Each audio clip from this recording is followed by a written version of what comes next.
திண்டுக்கல்லில் மருத்துவ குணம் கொண்ட சிறுமலை வாழைத்தார்கள் பூச்சி தாக்குதல் காரணமாக விளைச்சல் பாதிக்கப்பட்டிருப்பதால் விவசாயிகள் பெரும் இழப்பை எதிர்கொண்டுள்ளனர். திண்டுக்கல் மாவட்டம் சிறுமலைக்கு உட்பட்ட பழையூர், புதூர், வேளாண்பண்ணை என 20க்கும் மேற்பட்ட கிராமங்களில் வாழைப்பழம், பலாப்பழம், எலுமிச்சை சாகுபடி பிரதான தொழிலாக இருந்து வருகிறது.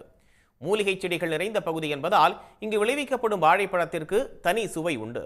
இவற்றை விவசாயிகள் ரயில் நிலையம் அருகே உள்ள சந்தையில் எடுத்துச் சென்று திங்கள் மற்றும் வியாழக்கிழமைகளில் மொத்தமாக ஏலம் விட்டு வருகின்றனர்.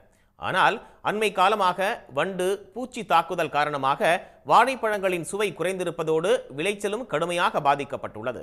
1000 வாழைக்கட்டைகளை விவசாயிகள் நடவு செய்தால் 700 வாழை மரங்கள் வண்டு, பூச்சி தாக்குதலுக்கு உள்ளாகிவிடுவதாகவும் இதனால் பெரும் நஷ்டம் ஏற்பட்டிருப்பதாகவும் வியாபாரிகள் கவலை தெரிவிக்கின்றனர்.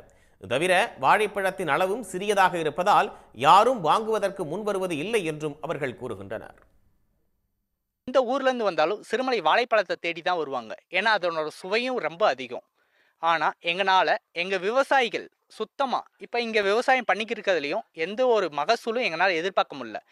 பூச்சி அரிப்பு ஏற்பட்டதுல இருந்து நாங்க வாழைப்பழத்தை விற்பனை கொண்டு போனாலும் மிகவும் ரொம்ப சின்ன சைஸா இருக்கனால யாரும் வியாபாரிகள் வாங்குறதும் இல்லை. அப்படியே வாங்கினாலும் ரொம்ப கம்மியான காசுக்கு வாங்குறாங்க. அதனால எங்களுக்கு போட்ட வருமானத்தை எடுக்கிறது கூட எங்களால் முடியலை. தார் அந்த சீப்பு பார்த்தீங்கன்னா பிச்சு தான் வரும். மேமலையில் அறுத்து வரும். அது மேம்பழக்காய் பெருசாக இருக்கும். நம்ம சிறுமலை பழம் சின்னதாக தான் இருக்கும். ஆனால் பெரும்பழம் தான் விரும்புகிறாங்க எல்லாம். அதனால் இப்போ வரத்து கம்மியாக இருக்கனால விலையும் ரொம்ப கம்மியாக தான் போகுது. முதல் 5000 ரூபா வரைக்கும் போச்சு 500 காய். இப்போ 3500 4000 ரூபா வரைக்கும் தான் போகுது. மேமலைக்காய் அதிக ரேட்டுக்கு விற்கிது.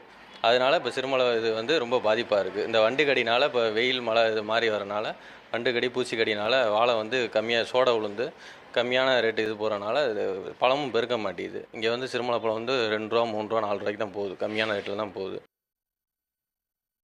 எனவே வேளாண் துறை அதிகாரிகள் பூச்சி தாக்குதலுக்கான காரணத்தை கண்டறிந்து அதனை கட்டுப்படுத்த உரிய நடவடிக்கை எடுக்க வேண்டும் என்று விவசாயிகள் தமிழ்நாடு அரசிற்கு கோரிக்கை விடுத்துள்ளனர். உடனுக்குடன் செய்திகளை தெரிந்து கொள்ள சன் நியூஸ் பெல் ஐகானை கிளிக் பண்ணுங்க.